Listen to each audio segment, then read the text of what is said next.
नमस्कार, आप देख रहे हैं जनता टीवी। मैं हूं आपके साथ पूजा मोहन पांडे। जनता टीवी की खास पेशकश मकर संक्रांति विधि विधान में आप सभी का हृदय से स्वागत है।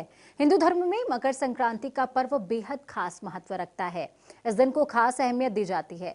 शास्त्रों की माने अगर तो इस दिन सूर्य अपनी दिशा तब्दील करते हैं, बदलते हैं। सूर्य इस दिन धनु राशि से मकर राशि की तरफ प्रवेश करते हैं और लोहड़ी के अगले दिन यानी कि 14 जनवरी को हर साल मकर संक्रांति का पर्व मनाया जाता है।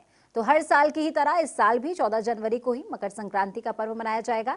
तो आइए जानते हैं कि जाने माने ज्योतिषाचार्य साईं अमित जी से कि मकर संक्रांति के दिन क्या कुछ खास करना चाहिए। सबसे पहले मैं स्वागत करूंगी पंडित जी। सब बहुत आप ये बता दीजिए कि क्या कुछ महत्व है मकर संक्रांति का, क्योंकि जब हम मकर संक्रांति की हम बात कर रहे हैं तो जो पुण्यकाल होता है, जो समय होता है, उस पर हम बाद में आएंगे। लेकिन सबसे पहले आप बता दीजिए, तमाम दर्शक जो इस समय आपको देख रहे हैं, सुन रहे हैं, उनको बता दीजिए कि मकर संक्रांति का एक्चुअली महत्व क्या है। देखिए, मकर संक्रांति आपने कहा त्यौहार है। त्यौहार तो है, लेकिन त्यौहार होने का कारण है। हिंदू धर्म में कोई भी त्यौहार सिर्फ मान्यताओं पर, सिर्फ किसी बात पे, किसी घटना पे नहीं होता है। बहुत बड़ी कोई खास विशेष खगोलीय घटना होती है। मतलब ग्रहों का परिवर्तन या फिर कभी कोई संक्रांति हुई, कोई विशेष एस्ट्रोलॉजिकल, एस्ट्रोनॉमिकल चेंजेस आते हैं, तभी उसको त्यौहार की तरह मान्यता प्राप्त होती है। अब जब एक बार मान्यता प्राप्त हो जाती है किसी इसी कैलकुलेशन की वजह से, तो उसमें और भी चीज़ें आ जाती हैं, फिर मान्यताएं भी आ जाती हैं। ऐसा इसलिए होता है क्योंकि जब खास संयोग आता है तो उस समय तो देवी देवता हमेशा कोई भी काम करते हैं तो किसी खास संयोग में ही करते हैं। उनको पता है कि ऐसा करने से ही सफल हो पाएगा। अगर लड़ाइयाँ करनी है तो देखते हैं किस समय पर डिस्ट्रॉय ज़्यादा किया जा सकता है। अगर कोई चीज़ क्रिएट करनी है तो किस में क्रिएशन ज़्यादा किया सकता है, कौन से कैलकुलेशन में क्रिएट ज़्यादा किया सकता है। तो इसी तरह से वो संयोग देख करके देवता कुछ चीज़ें करते हैं जो बाद में स्टोरी बन जाती है। तो इसमें दोनों बातें हैं, ग्रहों का परिवर्तन ये सब भी है और साथ साथ स्टोरीज भी हैं। तो इसमें सबसे बड़ी बात ये होती है कि इस समय सूर्य जो है, आपने बताया जैसे धनु से मकर की तरफ ट्रांजिट करते हैं, मतलब धनु राशि से मकर राशि में आते हैं। तो ये जो समय है, ये विशेष तौर पे इसका बड़ा महत्व होता है। अब महत्व क्यों होता है, देखिए, एक होता है उत्तरायण और दक्षिणायन। मतलब उत्तरायण, सूर्य उत्तरायण में चले जाते हैं, अभी जब हो रहा है उत्तरायण हो जा रहे हैं। इसी तरह से एक कर्क संक्रांति होती है। कर्क संक्रांति 21 जून के आसपास होती है, 21-22 जून के आसपास होती है। वहाँ पर कर्क में चले जाते हैं, उसमें दक्षिणायन हो जाते हैं। तो 6 महीना सूर्य दक्षिणायन होते हैं और 6 महीना उत्तरायण होते हैं। तो कहा जाता है कि ये देवताओं का दिन होता है। मतलब उत्तरायण होता है तो देवताओं का दिन चालू हो जाता है, और जब दक्षिणायन होते हैं, जब कर्क में आते हैं जब सूर्य, तो उसमें पर देवताओं की रात हो जाती है। तो देवताओं का दिन रात 6-6 महीने का होता है, ऐसा कहा गया है।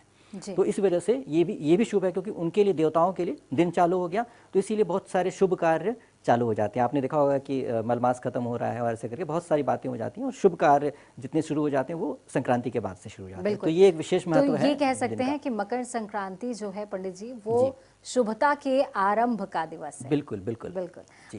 तो मैं आपसे ये भी समझना चाहूंगी, हमने बात करी ज्योतिष महत्व क्या होता है इसका, मकर संक्रांति का, किस वजह से हम मकर संक्रांति मना रहे हैं, क्योंकि ग्रह में प्रवेश हो रहा है। साथ में कुछ पौराणिक महत्व भी, किसी ना किसी घटना के पीछे कुछ पौराणिक महत्व भी होता है पंडित जी, जो तमाम दर्शक मेरे ख्याल में समझना चाहेंगे, जानना चाहेंगे। देखिए, हर व्यक्ति को कैलकुलेशन नहीं समझाया जा सकता है। अगर किसी गांव के अनपढ़ व्यक्ति को आप पकड़ लें, बताएं कि सूर्य धनु से मकर में जा रहे हैं, ऐसा हुआ वैसा, तो वो समझ नहीं पाएगा, वो उसका फ़ायदा नहीं उठा पाएगा। तो इसीलिए क्या कहा जाता है कि बहुत सारे तरीके ऐसे, इस तरीके से भी बताया जाता है किसी त्यौहार को, ताकि वो उसको फॉलो कर ले। क्योंकि बड़े व्यक्ति को फॉलो करने की आदत होती है, किसी ऐसे सीधे साधे व्यक्ति, हाँ बड़े व्यक्ति ने ये किया तो हम करते हैं, तो इसलिए क्या आप फॉलो करना चाहिए। आप किसी व्यक्ति को कह सकते हैं, आप खुद भी समझ लें कि इस दिन भीष्म पिता ने अपनी देह को त्यागा था। मतलब उनको इतनी तीर लगने के बाद भी उनको चूंकि इच्छा मृत्यु प्राप्त थी, तो क्या वो देह जब भी त्याग सकते थे, उनकी इच्छा पे था। तो अब क्या था कि उन्होंने वो दिन चुना जब शुभ हो, जब देवताओं का दिन का समय शुरू हुआ मकर संक्रांति को, इसी दिन उन्होंने देह त्यागा था। इतना शुभ है। मतलब आप खुद ही सोचिए, अगर कोई काम करना है तो आप रात में करना बेहतर समझेंगे, दिन में समझेंगे। तो जब देवताओं का दिन का शुरू समय होगा तभी तो वो करेंगे, ताकि देवताओं का आशीर्वाद प्राप्त हो और उनके सानिध्य उनको प्राप्त हो। इसलिए भीष्म पिता ने भी इस दिन देह त्यागा था। ये बहुत बड़ा महत्व है।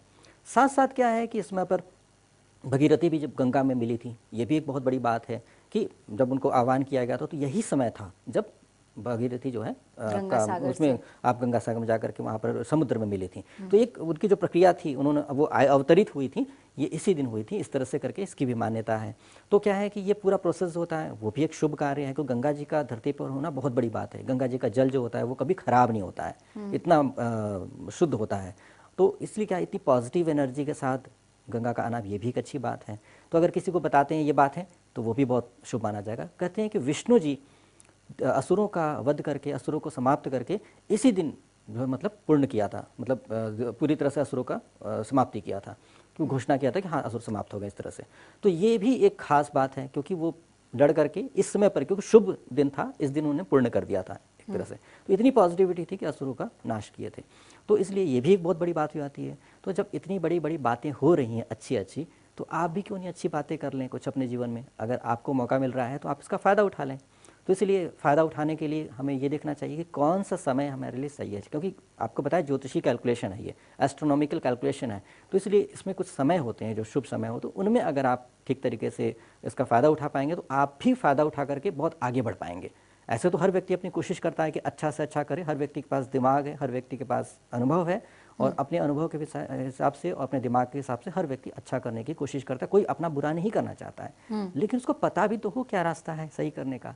तो यही है, अगर मकर संक्रांति के बारे में आपको अनुभव हो, आइडिया हो जाएगा कि क्या अच्छा हो सकता है, तो आप कर पाएंगे। बिल्कुल। तो पंडित जी, इसलिए हमने पौराणिक महत्व भी जान लिया, साथ में अब आगे बढ़ें उससे पहले तमाम जो दर्शक सुन रहे हैं, क्योंकि मेरे ख्याल में अब तो समझ में आ गया होगा कि मकर संक्रांति कोई आम दिन नहीं है, बेहद खास दिन है, और इस दिन से आप अपने जीवन की एक नई शुरुआत के तौर पर इसको ले सकते हैं, क्योंकि ये शुभता का आरंभ है।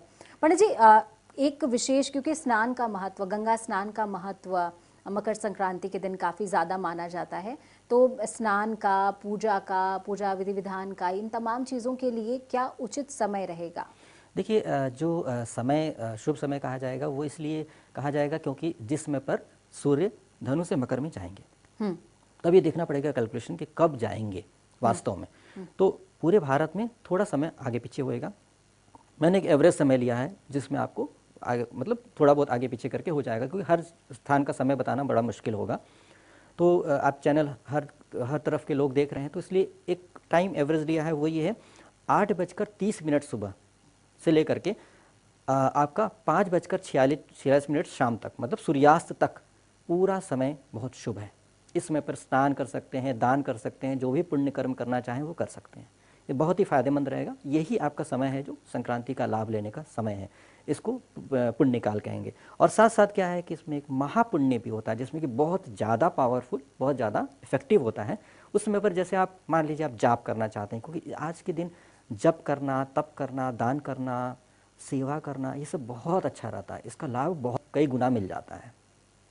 ऐसा समझने की कोशिश करिए कि यदि आपको भूख लगी है और उस समय पर कोई भोजन करा दे तो कैसा लगेगा, आपको बहुत अच्छा लगेगा, और सामने वाले व्यक्ति को आप ज़्यादा अच्छे से ब्लेस करेंगे। वही भूख लगने के 6 घंटे 8 घंटे बाद जब आपकी भूख मर चुकी है तब व्यक्ति कोई खिलाएगा तो कैसा लगेगा। तो इससे क्या होता है, ऐसा समझने की कोशिश कीजिए उस समय पर आपको भोजन की आवश्यकता थी, जिस समय पर दिया गया, तो उसमें उसका महत्व ज़्यादा है, न कि बहुत बाद में जब भूख मर गई तब। तो इसी तरह से हर समय होता है, जिस समय पर आप वो काम करेंगे तो उसका महत्व बहुत बढ़ जाएगा और बाद में उसका महत्व कम हो जाता है। तो इस समय पर बहुत पावरफुल एनर्जी होगी, फ्रेश एनर्जी होगी, बहुत अच्छे से रिसीव हो जाएगी आपकी एनर्जी। जो आप जो भी करना चाह रहे, दान करना चाह रहे हो, दान भी बहुत पावरफुली इफेक्टिव हो जाएगा।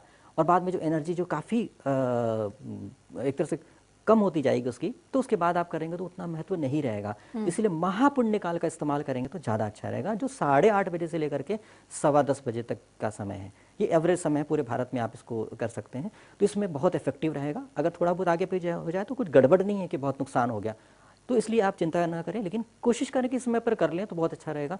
जिनको गुरु मंत्र मिला है वो गुरु मंत्र जरूर जाप करें, बैठ कर ध्यान से एक जगह पर बैठ कर। जो भी पुरुष है वो कुश आसन पे बैठ के करेंगे तो बहुत अच्छा रहेगा। जो स्त्री है उनको कुश आसन पे नहीं बैठना चाहिए, वो उनके आसन पे बैठ लें। वो उनका आसन हमेशा शुद्ध माना जाता है, तो उसमें बैठ करके जाप करें तो इससे बहुत फ़ायदा होगा। एक संकल्प लें कि कितनी माला जाप करनी है, उतनी माला के ही जाप करें, और जो गुरु ने आपको बता रखा है जिस माला से करना उसी माला से करें। माला को ठीक तरीके से शुद्ध करके उसके बाद ही करें तो अच्छा रहेगा, तो आपको लाभ पूरा मिलेगा। माला कभी बदले नहीं तो अच्छा रहेगा कि एक ही माला आप हमेशा अपने लिए इस्तेमाल करें तो माला सिद्ध हो जाती है और माला से आपको बहुत जल्दी लाभ मिलता है। साथ साथ क्या है कि आप इस समय पर दान भी करना बहुत ही फायदेमंद होता है और साथ साथ सेवा करना भी बहुत फायदेमंद होता है। यदि आपके गुरु पास में रहते हैं या आपके बड़े बुजुर्ग पास में रहते हैं तो ज़रूर उनकी सेवा करें। तो इसलिए ये दिन बहुत महत्वपूर्ण है और इस तरह से आप लाभ उठा सकते हैं और इस बहुत पूजा पाठ भी अच्छा रहता है। जितना आप पूजा पाठ करेंगे फायदेमंद बिल्कुल। रहेगा। तप और ध्यान का बहुत ज़्यादा महत्व है, न जी। सिर्फ आज के दिन बल्कि जीवन में भी। गंगा का जिक्र हुआ पंडित जी, गंगा खैर मेरे हृदय के भी बहुत करीब हैं। तो भगीरथ जब तपस्या करके, अटल तपस्या उन्होंने करी, शिव जी ने स्थिरता उनको प्राप्त करी और वो धरती पर आई। धरती पर आई और भगीरथ का जो मंतव्य था इसके पीछे वो रहा उनके पितरों का तर्पण। वो अपने पितरों के लिए लाना चाहते थे माँ गंगा को।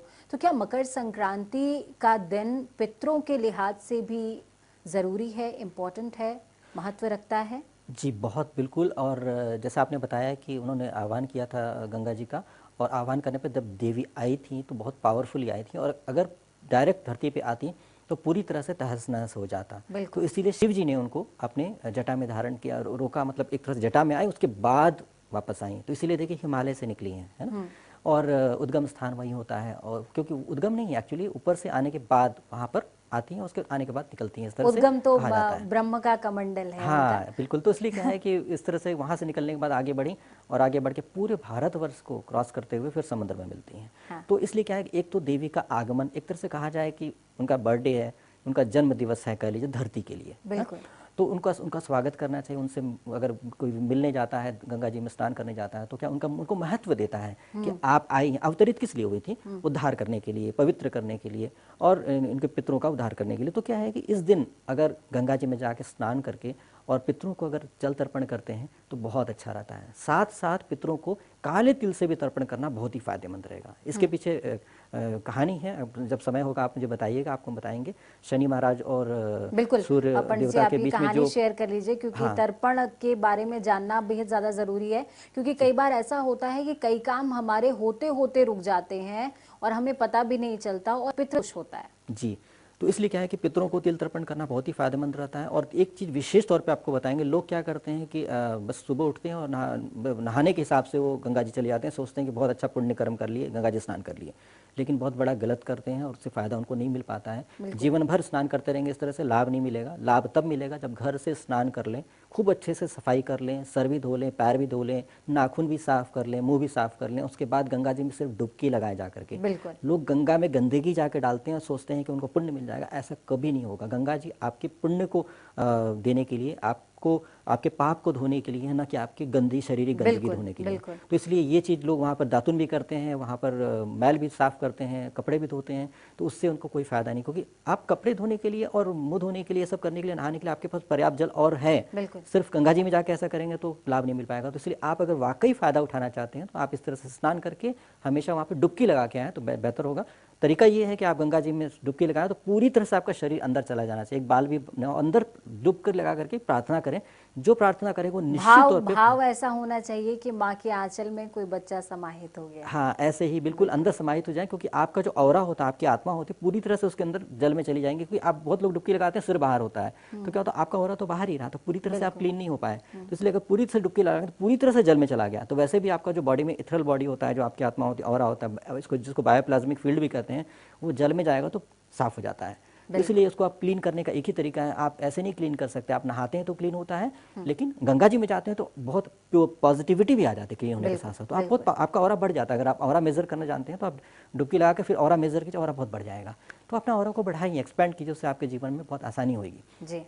दूसरी बात आपको सूर्य और शनि का आप जिक्र कर जी रहे थे। तो ऐसा है कि सूर्य भगवान और शनि भगवान का जो है ये बहुत ज़बरदस्त लड़ाई चलती रही है। और आपको लगता होगा देवता भी लड़ाई करते हैं। हाँ, देवता करते हैं लड़ाई, क्योंकि जो देवलोक है, जो देव देवता होते हैं, उनमें भी ईगो होता है, उनमें भी तरह तरह के भाव होते हैं। ऐसा नहीं है कि बिल्कुल प्योर होते हैं। उससे ऊपर तो शिव जी हैं। शिव जी वहाँ पर यही वजह होती है कि हर ग्रह की और हर देवता की अपनी प्रकृति होती है और इसी पर्टिकुलर उद्देश्य के साथ हम उनका आवाहन करते हैं। हाँ, हर देवता का विशेष गुण होता है और उस गुण में तो उनके सब में डिफरेंस होता है और कन्फ्लिक्ट भी चलता रहता है। तो इसलिए इसकी वजह से भगवान को ना मान ले कि भगवान ऐसे होते हैं, ऐसा नहीं है। भगवान नहीं, देवी देवता अलग है, भगवान अलग है। इस बारे में कभी चर्चा करेंगे। लेकिन फिलहाल तो ऐसा ही है। तो इसलिए क्या है कि यहाँ ध्यान रखें कि क्या है कि सूर्य भगवान का तेज होने की वजह से उनकी पत्नी जो संज्ञा थी, क्योंकि समय ज़्यादा नहीं है तो बहुत डिटेल में नहीं बताएंगे, लेकिन आप समझ जाएंगे, संज्ञा थी वो सूर्य भगवान के तेज को वहन नहीं कर पाती थी, मतलब उनको दिक्कत होती थी उनके साथ। तो उन्होंने क्या किया कि उनके 3 संतान होने के बाद उन्होंने उनसे डिस्टेंस बनाने के लिए उन्होंने एक अपनी ही छाया से एक स्त्री को बनाया, मतलब एक अपना देवी रूप बनाया, और उनको छोड़ करके, उनकी एक तरह से कहा डुप्लीकेट, उनको छोड़ करके और वापस चली गई, अपने पिता के पास चली गई। पिता उन पर काफ़ी नाराज़ हुए, तो वापस से सूर्य भगवान के पास न जाने के बाद वो जंगल में चली गई, लेकिन और वहाँ घोड़ी बन करके तपस्या करने लगी। और फिर क्या, जो छाया रूप उनकी जो थी, उनको सवर्णा नाम दिया था उन्होंने, तो वो तो चूंकि उनकी छाया रूप थी तो उनकी बात तो मानेंगे, तो उनके साथ पत्नी की तरह से रहने लगी। उनके साथ रहते हुए सूर्य भगवान को थोड़ा शक होता था कि संज्ञा को तो बहुत तकलीफ होती थी मेरे तेज से, इनको क्यों नहीं तकलीफ हुई, तो मन में एक शक आता था। बाद में उनसे जन्म हुआ शनि भगवान का, और शनिदेव जब जन्म लिए तो शनिदेव का रूप काला था, तो उनको सूर्य भगवान को बड़ा आश्चर्य होता था कि ये रूप काला कैसे, कोई छाया तो काली होती है ना, तो उनसे जो जन्म हुआ संतान का वो काले रूप में हुआ, तो उनको लगा कि ये कैसे हो सकता है, तो उनको शक था ही, उनको चिड़ सी होने लगे कि मेरी संतान नहीं हो सकती है। तो एक चिड़ होती थी और शनि भगवान से काफ़ी चिढ़ते थे, तो शनि भगवान से इनका कुछ ना कुछ कन्फ्लिक्ट चलता ही रहता था। तो ऐसे क्या हुआ कि एक बार चूंकि शनि भगवान को लाइक नहीं करते, हमेशा डिसलाइक करते, एक बार शनि भगवान नाराज होकर उनकी तरफ देखे तो उनके गति रुक गई, उनके घोड़े वगैरह भी उनका काम नहीं कर पा रहे थे, मतलब चल नहीं पा रहे थे, तो गति, मतलब अब ये सब देखिए स्टोरी आप देखिए तो 7 स्पेक्ट्रम, 7 कलर होते हैं, है ना, विबग्योर, तो विबग्योर जो कलर है सूर्य भगवान के ही, तो 7 स्पेक्ट्रम आप देखते होंगे, तो ये 7 घोड़े मतलब यही है, 7 कलर से स्टोरी, ऐसे मैथोलॉजिकल स्टोरी है जिसमें आपको बात कही जा रही है, लेकिन आप देखेंगे तो साइंटिफिकली भी करेक्ट है।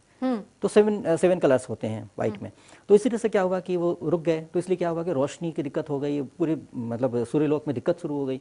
तो इसलिए क्या हुआ, बाद में इनको जो है इनको सॉर्ट आउट किया गया। सूर्य भगवान के पास, सॉरी शिव भगवान के पास गए जब सूर्यदेव, तो सूर्य भगवान ने बोला कि तुमने पुत्र के साथ दुर्व्यवहार किया, गलत किया है और उसको ठीक करो। तो उन्होंने जा करके शनि भगवान के साथ एक तरह से कॉम्प्रोमाइज़ किया, तो उसके बाद सब ठीक हो गया। उसके बाद भी फिर भी ये रहा कि वो आपस में इनकी दुश्मनी चलती रहती थी। तो इसमें क्या हुआ कि फिर एक बार सूर्य भगवान जब गुस्से आ गए, तो गुस्से में आकर के इनको वो कर दिया कि इनका घर जो था कुंभ था, तो 2 राशि में रहते थे, एक कुंभ में और एक मकर में। तो एक कुंभ जो इनका घर था, जहाँ अपनी माँ के साथ रहते थे शनि भगवान, उसको जला दिया इन्होंने।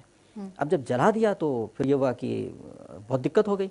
तो शनि भगवान वहाँ पर सब कुछ जल गया था, तो तिल, काला तिल ही सिर्फ बचा था, बाकी सब जल गया था। वो कुछ काला तिल लेकर के अपने दूसरे घर मकर में प्रवेश कर गए, मकर में चले गए।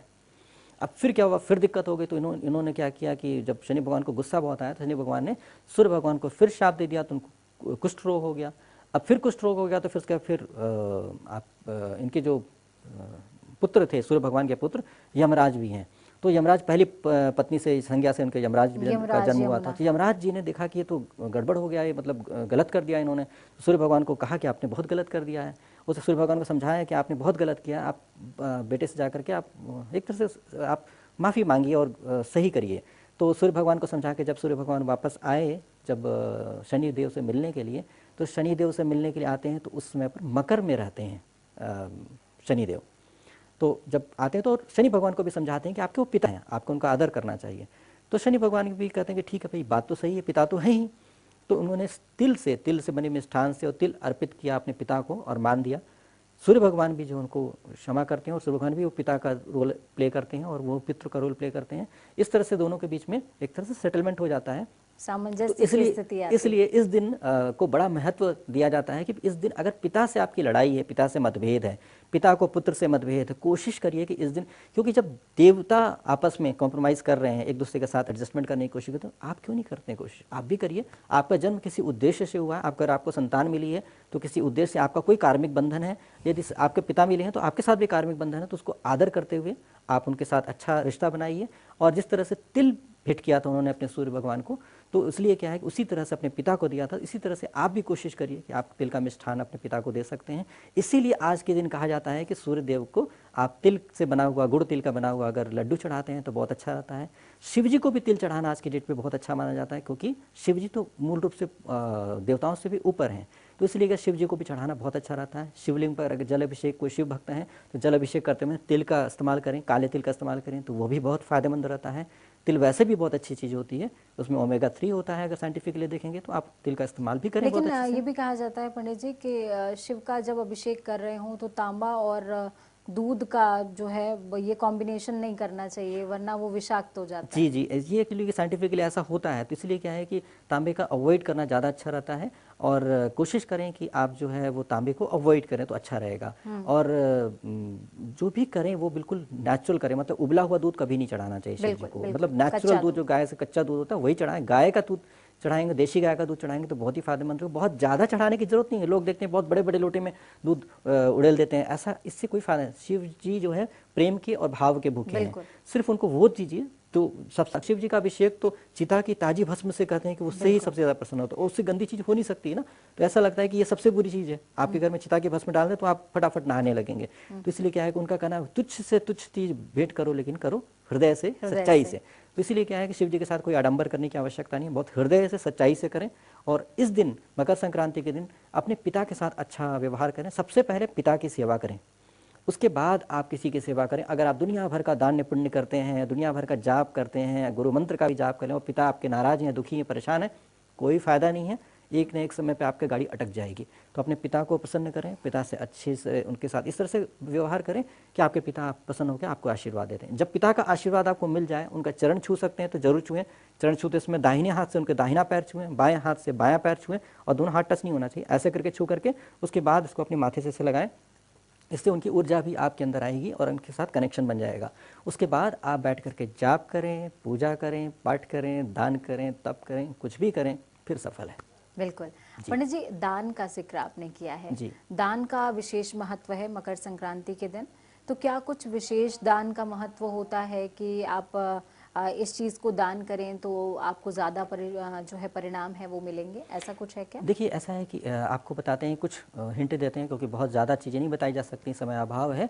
लेकिन आप ध्यान रखें, जिस व्यक्ति को सूर्य से पीड़ा है, मतलब सूर्य ग्रह जिसको कष्ट दे रहे हैं, आपने जी। किसी से कंसल्ट किया होगा तो बताया कि सूर्य की पीड़ा है आपको, तो आप गुड़ का दान करें, गुड़ का दान बहुत अच्छा रहेगा। तो इसलिए आप अब से इसमें तिल का भी कहा गया, तो तिल और गुड़ के बने हुए लड्डू बना करके दान कर दें। दूसरा, अगर किसी व्यक्ति को चंद्र ग्रह से प्रॉब्लम है तो उसमें दूध का दान, खीर का दान, चावल का दान, चांदी का दान, ये करना बहुत, श्वेत वस्त्र का दान करना बहुत फायदेमंद रहेगा।